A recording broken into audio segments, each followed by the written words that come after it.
അത് നല്ലൊരു കിച്ചണിൽ നിൽക്കുന്ന ആൾക്കാർ ചെയ്യുന്നതാണ്. ചുമ്മാ ചൊറിയാൻ വേണ്ടി വരുന്നെന്ന്. ഈ ചെക്കൻ എനിക്ക് നേരത്തെ ഇഷ്ടമല്ലാട്ടോ. നിങ്ങൾ ഇങ്ങനെ ഗുസ്തി പിടിക്കല്ലേ. അതിന്റെ കൂടെ വേറെ ഒരു എന്തൊരു ചൊറിച്ചില്. പ്രശ്നം വേറെ ആരും വരുന്നില്ലല്ലോ. എത്ര പേര് അവിടെ പോയിരിക്കുന്നത്? പിള്ളേരല്ലേ പുണ്ണാക്കല്ലേ എന്ന് വിചാരിക്കും തോറും തലേ കയറി നിന്ന് പൊറോട്ട അടിക്കുക.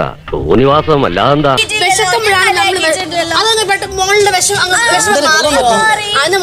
ചെക്കന്റെ സ്വഭാവം കേട്ടിടത്തോളം അടിയായിരുന്നു ഇങ്ങനെ ടൈപ്പാ. നമ്മള് ജോലി ചെയ്തോണ്ടിരിക്കുക. അപ്പൊ നീ ഇതിനിടയിൽ വന്ന് സംസാരിക്കാൻ പണി നടക്കാതെ വരും. നിനക്കിപ്പോ പ്രശ്നം എന്താണ് പറയണത്?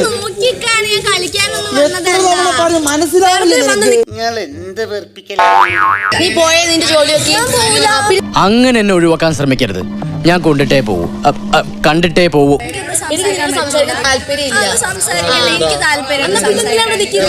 നീ ഒറ്റയ്ക്ക് സംസാരിച്ചോ? ശരി, വണ്ടി എടുക്കടാ.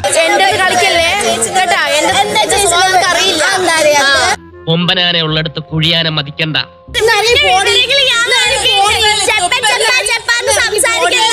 ഇവള് തർക്കശാസ്ത്രത്തിൽ PhD എടുത്തവളാണ്. പറഞ്ഞു ജയിക്കാൻ പറ്റൂല. ഒരു കാര്യം ഷുവറാണ്, അവള് നമ്മളെക്കാട്ടിലും ഫ്രോഡാണ്. ഞാൻ മനസ്സിലാക്കി തരാം. ചപ്പാത്തി കള്ളിയാണോ?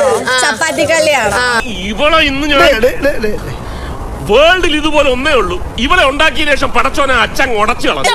നീ അടി ചപ്പാത്തി കള്ളി എന്താ ട്രിഗർ ആവുന്നത്?